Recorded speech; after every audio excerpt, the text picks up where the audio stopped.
Hi everyone, welcome back. In previous videos, we have covered what is AMI and how can we use it to launch another EC2 instance. In this video, I'm going to cover a unique feature, which is, for example, we have a use case that we have AMIs available, but we do not want users to launch the EC2 instance using those AMIs because of some compliance or something, or maybe that AMI is not longer in use, but still we want to keep it in the repository in the AWS server.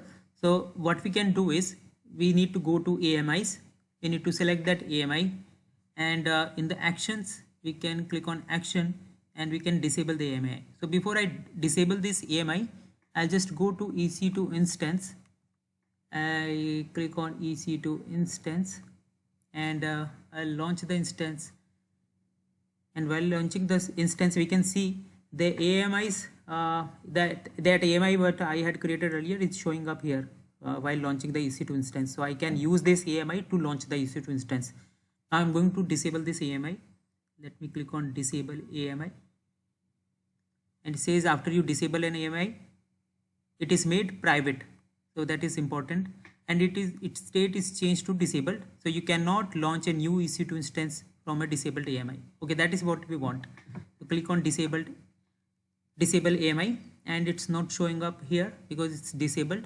And from here in the drop down, I can select disabled images, and that will also show up here.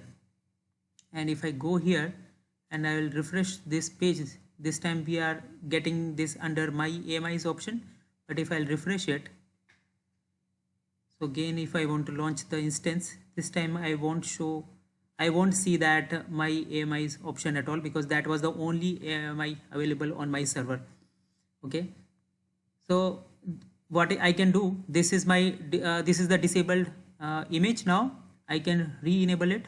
All what we need to do is select it, and again from action we can click on enable AMI.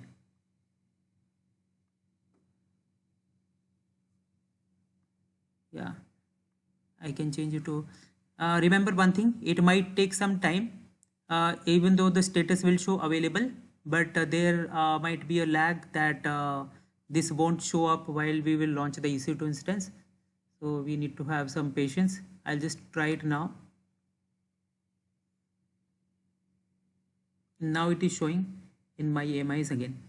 Another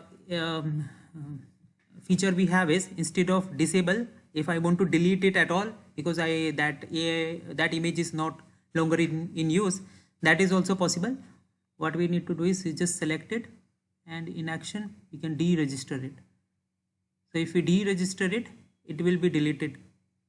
So that will be deleted from the server.